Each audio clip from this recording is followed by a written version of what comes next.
नमस्कार मित्रों, पिछली कक्षाओं में हमने चर्चा करा वैदिककालीन शिक्षा और बौद्धकालीन शिक्षा प्रणाली के बारे में। आज हम देखेंगे, आज हमारा जो चर्चा का विषय है वह है मध्यकालीन मुस्लिम शिक्षा प्रणाली। मध्यकालीन मुस्लिम शिक्षा प्रणाली कैसी थी, कैसे इसमें शिक्षा दीक्षा का कार्य होता था, क्या क्या उपाधियाँ थी, उन सारे विषयों के बारे में हम चर्चा करेंगे। पाठ्य विषय में चर्चा करें यदि इस मुस्लिम शिक्षा प्रणाली के उदय के बारे में, तो प्राचीन काल से ही भारत विदेशी जो आक्रांताएं थी उनका केंद्र रहा। डच, फ्रांसीसी, पुर्तगाली, अरबियन, अंग्रेज, ये सारे लोग भारत की ओर आकर्षित होते रहे और भारत पर आक्रमण करते रहे, समय समय पर उसको लूटते घसोटते रहे। इतिहासकारों की माने तो 1200 से लेकर 1700 ईस्वी तक का जो काल है, जो समय है, वह मुस्लिम काल माना जाता है। इसी में, इन्हीं मुस्लिम कालों में इस शिक्षा प्रणाली का उदय हुआ और यह आगे बढ़ा। ये देखा जाए तो हमारे देश के मध्यकाल में मुसलमान शासकों ने जो शिक्षा की पद्धति लाई या जो शिक्षा विकसित की, वही मुस्लिम शिक्षा प्रणाली कहलाई। आइए विषय से संबंधित जो भी मुख्य बिंदु है उसको देख लेते हैं। जो इस पाठ से जो संबंधित मुख्य बिंदु है वह शिक्षा का उद्देश्य, पाठचर्या क्या था, शिक्षण विधियां क्या क्या थी, कुछ विशेष चीजें उसको देखेंगे, फिर अनुशासन देखेंगे क्या था, फिर शिक्षक, फिर शिक्षार्थी, शिक्षक शिक्षार्थी से संबंध, शिक्षक संस्थाएं कौन कौन सी थी, परीक्षा की पद्धति क्या थी और जन शिक्षा में स्त्री शिक्षा क्या थी। इन यदि हम बिंदुओं को देख लेते हैं तो इन्हीं बिंदुओं में पूरा जो हमारा पाठ है, आज का विषय वस्तु है, सब समाहित है। तो हम पहले देखते हैं शिक्षा का उद्देश्य। शिक्षा का उद्देश्य जानने से पहले जान लेते हैं शिक्षा का उस समय मतलब क्या था। शिक्षा का जो उस समय अर्थ था वह बहुत संकुचित था। शिक्षा को अन्यत्र लेने की आवश्यकता नहीं थी। ऐसा उस समय माना जाता था कि शिक्षा मदरसों और मकतबों से जो मिल रही वही पूर्ण शिक्षा है। हम कह सकते हैं कि शिक्षा का जो उस समय अर्थ था बहुत संकुचित था। मध्यकालीन मुस्लिम शिक्षा प्रणाली, आइए हम देखते हैं शिक्षा का उद्देश्य क्या था। शिक्षा के उद्देश्य में पहला आता है हमारा ज्ञान का विकास। जैसा कि आप जानते हैं कि हर मुस्लिम शिक्षा प्रणाली यह है, इसके पहले जो वैदिककालीन शिक्षा प्रणाली थी या बौद्धकालीन शिक्षा प्रणाली थी, सब में ज्ञान के विकास पर जोर दिया गया।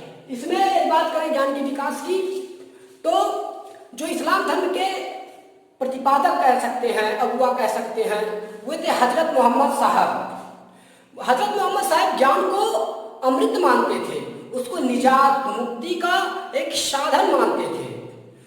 यहाँ तक कि इसको काफी पवित्र माना जाता था। शिक्षा को जो थी वो पेन की स्याही को खून, पेन की जो स्याही थी वह शहीदों के खून से भी पवित्र माना जाता था मध्यकालीन शिक्षा प्रणाली में। आइए इस्लाम संस्कृत का प्रचार प्रसार दूसरा था। इनका जो मुख्य उद्देश्य था वह इस्लाम धर्म का प्रचार प्रसार करना ही था, जो मुख्य उद्देश्य था। नैतिक एवं चारित्रिक विकास, इसमें अपने नैतिकता का और एक चारित्रिक विकास का बढ़िया अवसर दिया जाता था और अपने नैतिक व चारित्रिक विकास पर बल दिया जाता था। शासन के प्रति वफादारी, शासन के प्रति वफादारी पर ये बहुत जोर देते थे, क्योंकि ये आए थे यहाँ पर सत्ता स्थापित करना, यहाँ पर राज्य करने। तो इसके लिए बहुत अनिवार्य था कि ये शिक्षा का मुख्य उद्देश्य में रखा जाए कि जो यहाँ के लोग हैं भारत के या जो अरब देश से आए उनको वफादार हो। तो शिक्षा के मुख्य उद्देश्य में शासन के प्रति वफादारी बहुत अनिवार्य थी।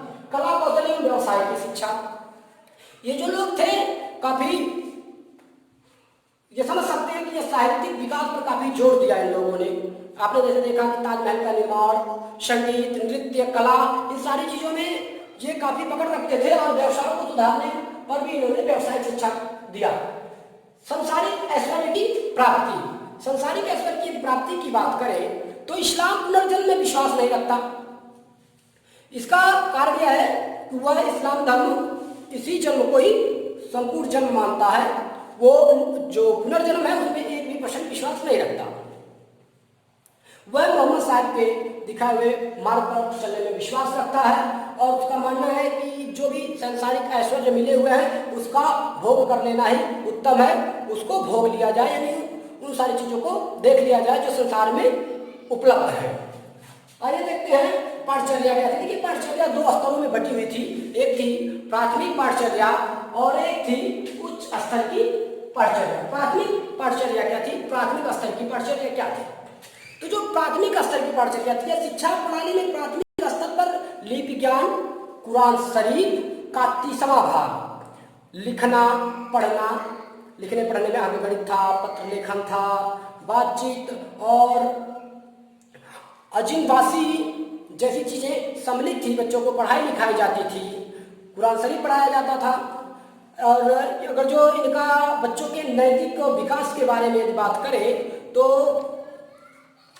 नैतिक विकास के लिए इनका एक पुस्तक हुआ करता था, गुलिस्ता और गोस्ता।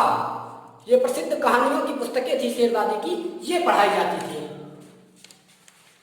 उच्च स्तर की शिक्षा की बात करें तो उच्च स्तर की जो शिक्षा थी, जो उसकी पाठचर्या थी, वह थी लैंगिक और धार्मिक। लैंगिक पाठचर्या एक थी लौकिक और एक थी अलौकिक। तो लौकिक और अलौकिक के बारे में चर्चा करें तो लौकिक पाठचर्या में अरबी तथा फारसी भाषा, उनसे संबंधित साहित्य, अंकगणित, ज्यामिति और भूगोल, इतिहास, ये सारी चीजें पढ़ाई जाती हैं। धार्मिक पाठचर्या में कुरान शरीफ, इस्लाम, इतिहास, ज्योतिष शास्त्र, जो उससे थे सूफी साहित्य, इससे मिलते जुलते थे, वे सारी चीजें पढ़ाई जाती थी। अब बात करते हैं शिक्षण विधियों का। शिक्षण विधियों में देखें तो था अनुकरण अभ्यास विधि। जो भी पढ़ाया जाता था उनका अनुकरण करना, उनके अनुसार कार्य करना, ये अनुकरण अभ्यास विधि थी। भाषण व्याख्यान भी, भाषण के माध्यम से बताकर व्याख्या करके उसके बारे में जानकारी इकट्ठा की जाती थी।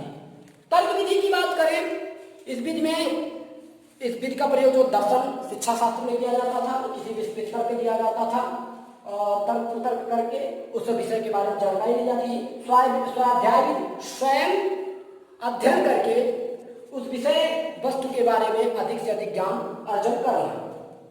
प्रयोग का अभ्यास विधि, जो हम पढ़े हैं उस पर उसका प्रयोग करें, उसको करके देखें, उस पर ज्यादा से ज्यादा अभ्यास करें, ये विधियां शामिल थी। विशेष में एक शिक्षा का माध्यम और एक नायकी पद्धति। जो शिक्षा का माध्यम था उसमें पूर्णतः अरबी और फारसी था, ये एक विशेष बात थी उस समय के शिक्षा के माध्यम में। नायकी पद्धति, ये नायकी पद्धति क्या है? नायकी पद्धति जो थी उस समय इस शिक्षा प्रणाली में कुछ जो विशेष बातें थी, इस शिक्षा प्रणाली में कुछ जो वरिष्ठ विद्यार्थी होते थे, वे वरिष्ठ का मतलब है जो ज्ञानवान होते थे, तो वो क्या करते थे, जो ज्ञानवान होते थे ज्यादा ज्ञान अर्जित कर लेते थे। ऐसा लगता था कि मतलब ये अच्छे बच्चे हैं, इनके अंदर ज्ञान अधिक है, तो वे जो छोटे बच्चे थे, छोटी दर्जाएं थी, उनमें वे पढ़ाने का कार्य करते थे। इससे दो लाभ होता था, एक तो वो शिक्षा की अवधि में पढ़ाने का एक अनुभव भी प्राप्त कर लेते थे, और दूसरी जो उस समय की विकट समस्या थी अध्यापकों की, वह समस्या भी दूर हो जाती थी। अगला है अनुशासन। अनुशासन, जो इस समय का अनुशासन था वह बहुत ही टफ था। अनुशासन के विषय में बात करें, पढ़ने पर ना अध्ययन करने पर बेटों से मारना, धूप में खड़ा करना, ऐसा उल्लेख मिलता है कि उस समय का जो अनुशासन था बहुत सख्त था।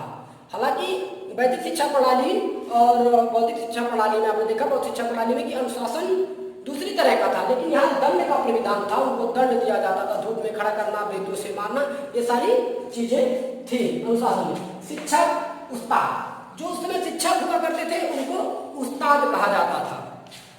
मध्यकालीन शिक्षा प्रणाली में इस्लाम धर्म को मानने वाले अरबी और फारसी पढ़ने वाले लोग ये आगे चलकर शिक्षक बनते थे। उस समय शिक्षक को एक अच्छा दर्जा प्राप्त था जो शिक्षक थे।